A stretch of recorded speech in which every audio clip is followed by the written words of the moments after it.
अस्सलामुअलैकुम। आज का हमारा लेक्चर है विक्टोरियन एरा।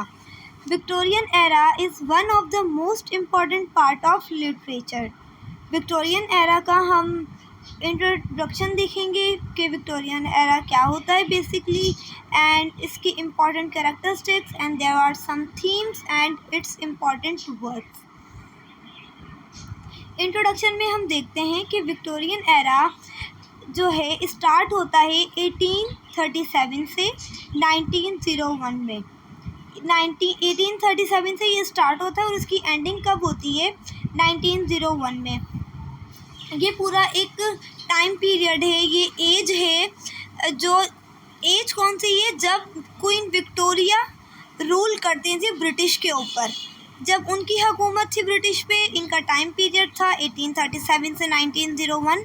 इसको मैं इसलिए रिपीट कर रही हूँ बार बार टाइम पीरियड को, ये it can be asked in MCQs.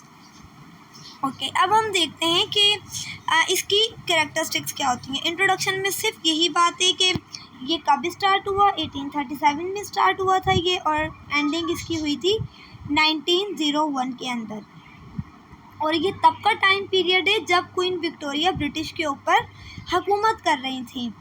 Second point है, during the Victorian era many changes took place in society. People believe in strict moral values and proper behaviour. अच्छा जी, तो ये बात है यहाँ पे, ये मैंने लिखा हुआ है कि जब विक्टोरियन एरा चल रहा था तो काफ़ी सारे बहुत बड़े बड़े चेंजेस देखने को आए सोसाइटी में।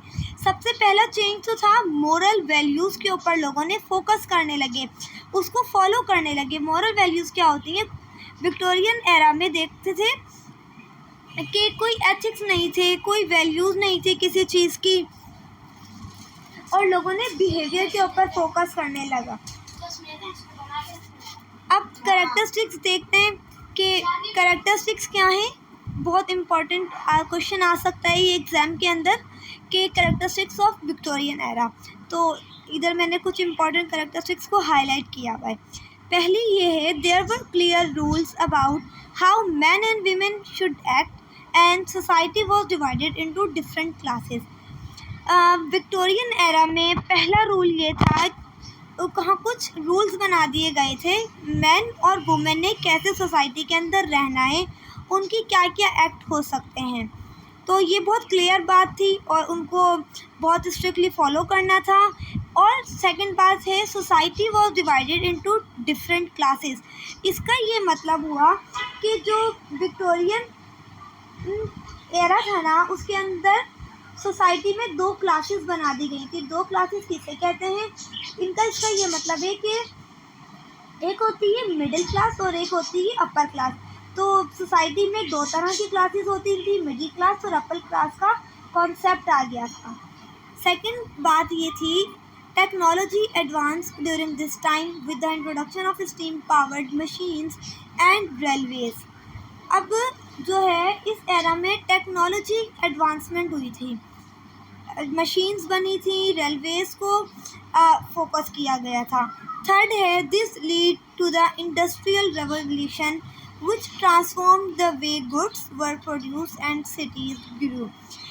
यहाँ पे इंडस्ट्रियल रेवोल्यूशन को इंट्रोड्यूस करवाया गया था और इसका नतीजा ये निकला था कि बहुत ज़्यादा न्यू चेंजेस आए थे। जो न्यू चेंजेस थे वो बहुत अच्छे थे, लोगों ने उसको पसंद किया और सिटीज़ ने, विक्टोरिया की वहाँ की सिटीज़ ने बहुत ज़्यादा ग्रो किया।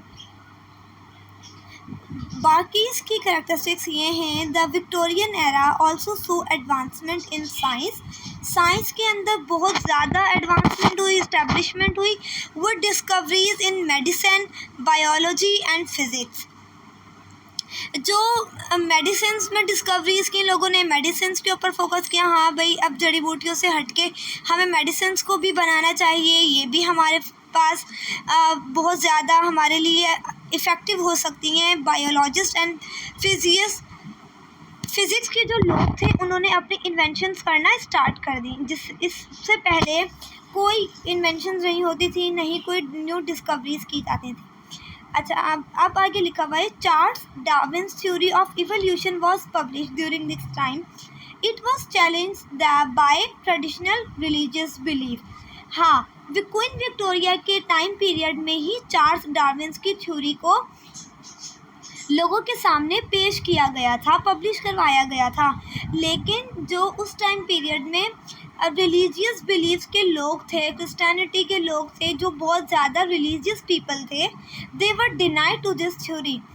ओके, तो कि बहुत क्रिटिसिज्म फेस किया गया बाय रिलीजियस पीपल। तो ये वाला काम भी हमारा इसमें किया गया था क्वीन विक्टोरिया के टाइम पीरियड में।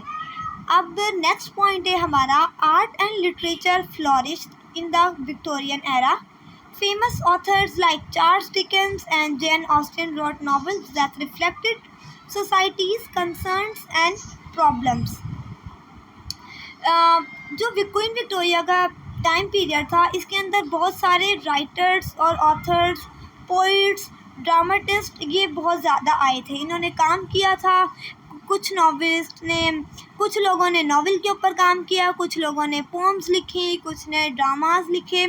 इस तरह इसका ये मतलब हुआ, लोगों ने आर्ट को और लिटरेचर को बहुत ज़्यादा फ्लॉरिश किया, बहुत ज़्यादा फेमस किया। और जैसे कि आगे बात लिखी हुई है, बहुत ज़्यादा फेमस ऑथर्स हैं हमारे लिटरेचर के अंदर, नामी ग्रामी लोग हैं, Charles Dickens and Jane Austen. इन्होंने ऐसे नॉवेल्स लिखे जो सोसाइटी की प्रॉब्लम्स को रिफ्लेक्ट कर रहे थे। लोगों ने बहुत कुछ सीखा वो नॉवेल्स पढ़ने के बाद, और उससे चेंजेस भी किए गए। अब नेक्स्ट पॉइंट है हमारे पास, during the Victorian era there was a big change in how things were made. Victorian era में एक बहुत ज़्यादा बड़ा चेंज देखा गया कि सोचा लोगों ने कि चीज़ें कैसे बनती हैं। Factories and machines became important and people moved from the countryside to cities to work in them. हम इसको ये कह सकते हैं कि इंडस्ट्रियलाइजेशन को आम किया गया, इम्पोर्टेंट दी गई। लोगों ने मेहनत को छोड़ के मशीन्स और फैक्ट्रीज़ में काम करना शुरू किया गया, और अपना सिटीज़ की तरफ लोग गए अपने काम करने के लिए। तो ये तो हमारी इम्पोर्टेंट कैरेक्टरिस्टिक्स थी विक्टोरियन एरा की। अब मैंने यहाँ पे इम्पोर्टेंट कीज़ पॉइंट्स बनाए हैं। अगर आपसे कोई इतनी बड़ी बात मैंने आपको बताई है, ज़ाहिर है it will be very problematic to rememberise it, तो हम इसको हम नहीं याद कर सकते। अगर कोई हमसे रैंडमली पूछ लेता है, भाई आप बताएं विक्टोरियन एरा क्या है, आप 5 मेजर पॉइंट्स याद कर लें। ये बहुत की पॉइंट्स हैं, आप इनको याद कर लेंगे, आपके लिए ये बहुत आसान हो जाएगा कि विक्टोरियन एरा बताने में किसी को भी। जैसे सबसे पहले आया था विक्टोरियन एरा में चेंज, मेरा पहला पॉइंट ही ये था कि मॉरल वैल्यूज़ को स्ट्रिक्टली फॉलो किया गया। दूसरा, आर्ट एंड लिटरेचर को आम किया गया, लोगों ने लिखना शुरू किया। टेक्नोलॉजी आई थी, इन्वेंशंस हुई थी, डिस्कवरीज हुई थी। इंडस्ट्रियलाइजेशन हुई थी, मींस के फैक्ट्रीज़ और मशीन्स में काम शुरू किया गया। साइंस में मैंने आपको ये बताया कि मेडिसिन्स के ऊपर फोकस किया गया, और जो बायोलॉजिस्ट थे, फिज़िक्स के लोग थे, उन्होंने अपना वर्क स्टार्ट किया विक्टोरियन एरा में। अच्छा जी, there are some important authors. इन्होंने जेन ऑस्टिन जो थे वो नॉवेलिस्ट थे बाय प्रोफेशन। मैंने नाम इनके हाईलाइट किए हैं यहाँ पे। जेन ऑस्टिन थे नॉवेलिस्ट, बहुत काम किया। आप आगे मेरी वीडियोस में देखेंगे इनके वर्क्स क्या क्या थे। एलिजाबेथ बैरेट ब्राउनिंग थी, ये पोइट थे। विलियम ब्लेक थे, ये पोइट भी थे, आर्टिस्ट भी थे, and he was a great printer. अब हमारा नेक्स्ट है इमिली ब्रॉन्टे, ये नॉवेलिस्ट और पोइट दोनों हैं। Robert Burns, he was just poet. And we have second last Lord Byron, he was also poet. अब हमारे पास बिल्कुल लास्ट में आते हैं लुइस कैरल। इन्होंने, ये नॉवेलिस्ट थे, इन्होंने बहुत सारे नॉवेल लिखे, and he has the command in this field.